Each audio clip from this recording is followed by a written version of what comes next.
Hello everyone. Students, we are going to start one more new chapter, that is lesson number 4, Northern Plains. So where we have heard this word earlier in our chapter number 2, in India's physical features, isn't it? We have so many types of landforms in our country, and what are the physical features? So इसमें हमने physical features में जैसा northern mountains, we have already discussed about that. Great Indian Desert, we have discussed about that, and now we are going to learn more about northern plains, what these northern plains are. So we came to know about the northern mountains and Great Indian Desert, जैसे कि वो कहाँ हैं, where they are situated, from map में वो किस state से किस स्टेट तक एक्सटेंड हुए हैं, और उधर जो पीपल रहते हैं उसका लाइफस्टाइल क्या है, या नॉर्दर्न प्लेन्स का क्या इम्पोर्टेंस है ना, ये सब हम अच्छे से लर्न कर सकते हैं. So in this chapter we will learn about, what we are just going to learn about is extent of the northern plains. So up to where the northern plains are extended, मतलब अपनी country में ये northern plains are from where to where they are, up to which, what the location they have covered. Second, settlers river basins. Yes, in the plain areas we can see some river basins. What are these river basins? We can come to know about this, and after that we can come to know about settlers, Ganga and Brahmaputra river basins, and life in the northern mountains. So what is the type of the life the people lead who are living in those areas? So let us study about all these in detail. So see the first step, children. What are the vast stretches of flat lands known as vast? Vast मतलब very big. Stretches means जो कहाँ तक extend हुआ, more longer and wider areas of flat lands. So what are the vast stretches? Means more and more wider and longer stretches of flat land is known as. ऐसी flat lands को plateaus तो flatlands नहीं है, they are located on the top. Islands भी नहीं है. So ये flat land locations क्या है? They will be the plains. So just stick over there. Now let us start the chapter and see the first line that is given over here. Observe the map of India given on page number 24. So children, first of all, open your books at page number 24. Everyone, hope everyone had already opened. Okay, so every one of you just open your books at page number 24. So what you can see in this page is, you can see a map of our country given over here, है ना, एक map आप देख सकते हो. So you will find that the northern plains are shown as a green band towards the south of the northern mountains. So हमने already northern mountains की location discuss किया northern mountains की chapter में. So ये northern mountains की south direction में, towards the south की तरफ में आप एक green color की band observe कर सकते हो. So what that band shows, it is nothing but the northern plains. Northern plains से कंप्लीट वाइट कलर की मैप है, नीचे ब्लू ओशन की वाटर एरिया है. सो ये ग्रीन कलर की जो बैंड दिख रही है आपको कंप्लीट वाइट कलर की मैप में, ये ग्रीन कलर की बैंड जो दिख रही है, दिस पर्टिकुलर एरिया में इंडिया में कंप्लीटली नॉर्दर्न प्लेन्स कवर किया है. मतलब नॉर्दर्न प्लेन्स इसी एरिया में एक्सटेंड हुए हैं. They extend from Punjab in the west to Assam in the east. Already map में आपको मैंने डायरेक्शंस भी बताई थी. What is the north, which is the south direction, what is east and west. आप मैप में ऑब्जर्व किया तो इन द वेस्ट साइड में आप पंजाब को ऑब्जर्व कर सकते हो. From Punjab in the west to Assam in the east. The total length of the northern plains is approximately 2500 kilometers. So what is the total length? India में जो लैंडफॉर्म्स है उसमें नॉर्दर्न प्लेन्स की एरिया, कितना एरिया में ये नॉर्दर्न प्लेन्स है, कितने एरिया में है बेटा? अप्रोक्सीमेटली मीन्स नियरली 2500 किलोमीटर्स तक नॉर्दर्न प्लेन्स एक्सटेंड हुए हैं. Is it okay, children? So once just open page number 24. I will show you in detail. Okay, see here, this is our Indian map which is given over here, and we know that the here in the Punjab we can see, first of all observe the green band that is given over here. complete white map में आप green band observe कर सकते हो.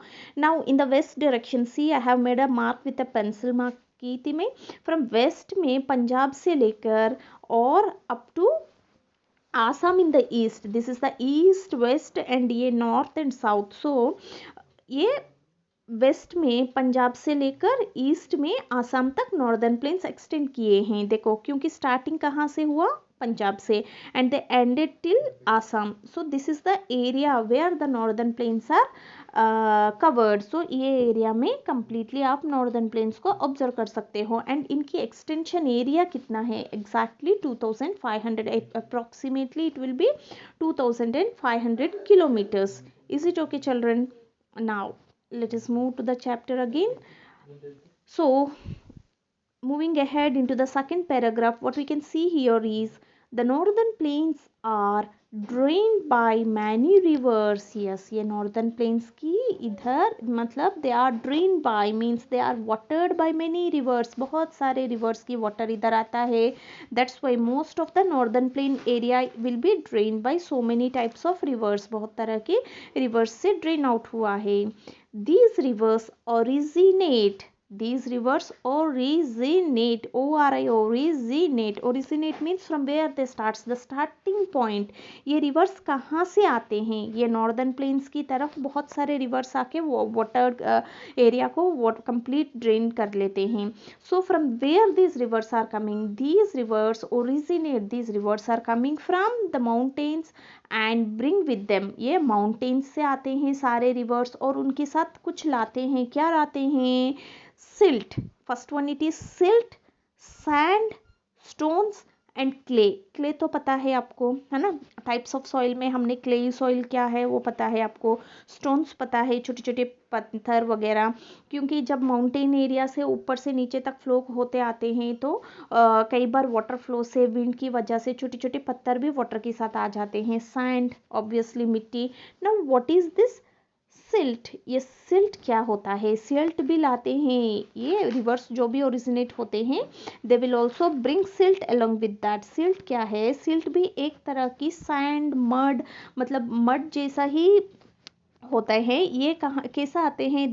They will be carried by the flowing water and left at the mouth of the river. ये सल्ट के लिए हमने already discuss किया। इन विच चैप्टर? एक चैप्टर में मैंने समझाई थी आपको सल्ट के बारे में ना। सो ये सल्ट क्या होता है? जैसा आपको जब भी माउंटेन एरिया से वाटर वगैरह, नॉर्दर्न माउंटेन से शायद ना, कहीं तो हमने डिस्कस किया था ये। So when ever the water comes from these areas, इस एरियाज में जब भी वाटर माउंटेन से ओरिजिनेट होता है, तब क्या होता है, वो वाटर के साथ साथ ये पत्थर की सैंड, मड, सिल्ट, ये सब आके, सिल्ट क्या है स्पेशली, ये सैंड या मड, क्ले जो भी आया है पानी के साथ, ये पूरा आके पानी के साथ ये जहाँ नॉर्दर्न प्लेन्स है उधर जहाँ रिवर्स है, रिवर्स की बैंक में, मतलब नदी के किनारे में ये इकट्ठा हो जाते हैं। This particular thing is nothing but silt. So they deposit these sediments, they deposit, कौन है, कौन डिपॉजिट कर रहे हैं? Northern play the water that is flowing from the mountains, mountain से जो भी पानी आ रही है वो पूरा पानी कहाँ डिपॉजिट हो जाते हैं? दे डिपॉजिट दीज सेडिमेंट्स।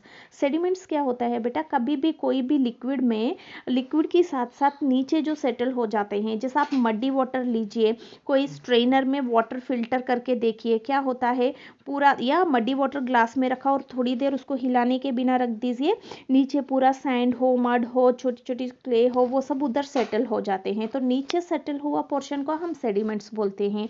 ऐसे जब माउंटेन्स से ये रिवर, माउंटेन्स से जब ये वाटर फ्लो होके आते हैं, उनके साथ साथ बहुत तरह के सैंडस्टोन, मड, क्लेस, मड, ये सब आते हैं। तो इस पर्टिकुलर सेडिमेंट्स को they deposit these sediments on the banks, banks means जहाँ रिवर बैंक, नदी के जो किनारे होते हैं, and thereby make the northern plains very fertile. यही मेन रीज़न है नॉर्दर्न प्लेन्स की, most of the northern plains तो रिवर से ड्रेन किया है, और अलॉन्ग विद दिस उनकी जो मिट्टी है, मतलब उधर की जो सैंड, मड, क्ले जो भी अवेलेबल है, that is also very fertile. Crops अच्छा से ग्रो होना हो तो उधर की सॉइल फर्टाइल होना बहुत ज़रूरी है। और ये नॉर्दर्न प्लेन्स की एरियाज़ में ये सिल्ट और ये सब अच्छी क्वांटिटी में प्रेजेंट है। दैट्स वाई नॉर्दर्न प्लेन्स में बहुत अच्छे क्रॉपिंग एग्रीकल्चर होता है, and that's why it is very fertile. That's why the area over there, that's why the area that is covered in the northern plains becomes very fertile, बहुत उपजाऊ भूमि हो जाता है। The rivers that flow through the northern plains, हमने क्या learn किया, the northern plains are drained by many rivers, बहुत सारा रिवर्स है उसमें। The rivers that flow through the northern planes include, क्या क्या रिवर्स है जो इस एरिया के थ्रू फ्लो होते हैं, the Sutlej, Ganga and Brahmaputra. What they are children, 3 important rivers है, क्या क्या है, Sutlej, Ganga and Brahmaputra and their tributaries. See the word that is given over here, TRI, tributaries. Ganga, Sutlej, Brahmaputra के अलावा उनकी ट्रिब्यूटरीज भी। सो आपको ये डाउट आ सकता है, what is a tributary, tributary होता क्या है। A tributary is a smaller river that flows and merges into A bigger river. देखो ये गंगा, यमुना, ये सब तो थोड़ा बड़े बड़े रिवर्स हैं, छोटी छोटी पॉन्ड्स, लेक्स से भी बहुत छोटे छोटे रिवर्स की पानी क्या होता है, छोटी छोटी रिवर्स की पानी पूरा आके इधर ये बिगर रिवर्स में मर्ज हो जाते हैं, मतलब मिक्स हो जाते हैं, they will just combine into one, क्योंकि छोटी छोटी रिवर्स की क्या वो पानी आके ये बिगर रिवर्स में मिल जाते हैं। तो ऐसी ऐसी छोटी छोटी नदी तालाबों से जो आए हैं उनको हम ट्रिब्यूटरीज बोलते हैं। What we will call children, it is, they are known as tributaries. That's why ये नॉर्दर्न प्लेन्स में मोस्टली रिवर्स से पानी कहाँ कहाँ से आते हैं, Sutlej, Ganga, Brahmaputra and their tributaries. मतलब इनके अलावा ये गंगा, सतलज, ब्रह्मपुत्रा के आसपास में छोटी मोटी जो रिवर्स है उनके पानी आके इसमें मिल जाते हैं, तो वो भी नॉर्दर्न प्लेन्स को ड्रेन करते हैं। So we came to understand that what is a tributary. A tributary is a smaller river that flows and merges into a bigger river. एक छोटी सी रिवर जो है वो बिगर रिवर जैसा मर्ज होने को हम ट्रिब्यूटरी बोलते हैं। Now the area watered by a river and its tributaries is called a river basin. Okay children, now just open your books at page number 22. सो 22 में आप कंटिन्यू होइए, एक छोटा सी पैराग्राफ है, the area that is watered by a river and its tributaries is called a river basin. So particularly कोई भी area जहाँ पे कोई एक पर्टिकुलर रिवर की या उस रिवर की ट्रिब्यूटरीज की वाटर जो आता है उसी को हम क्या बोलते हैं, रिवर बेसिन बोलते हैं। The northern planes can be divided into 3 river basin. So specially अपनी नॉर्दर्न प्लेन्स 3 रिवर बेसिन्स में डिवाइड किया है, क्या क्या है, Ganga river basin, Brahmaputra river basin and the Sutlej river basin. ये तीनों रिवर बेसिन से जिसको ये नॉर्दर्न प्लेन्स की एरियाज में एक्सटेंडेड है, क्योंकि नॉर्दर्न प्लेन्स मोस्टली ये 3 रिवर्स से ड्रेन कर रहे हैं। तो ये 3 रिवर्स के अलावा बहुत सारे ट्रिब्यूटरीज भी इसमें मिक्स हुए हैं, they also merged into the bigger river. So जहाँ पे आपको the area watered by a river and its tributaries, एक रिवर और उसकी ट्रिब्यूटरीज के थ्रू जो एरिया वाटर्ड हो जाते हैं उसको हम रिवर बेसिन बोलते हैं। So the 3 important river basins that are there in the northern plains are the Satluj river basin, the Ganga river basin and the Brahmaputra river basin. So we will just learn about each and every river basin in detail. So till then children, just go through this paragraph and go through the map and just identify from where these northern plains are located and from which state to where, and what is the length of this, and what are the 3 important rivers, and try to understand the words such as silt, tributaries and river basins. Thank you.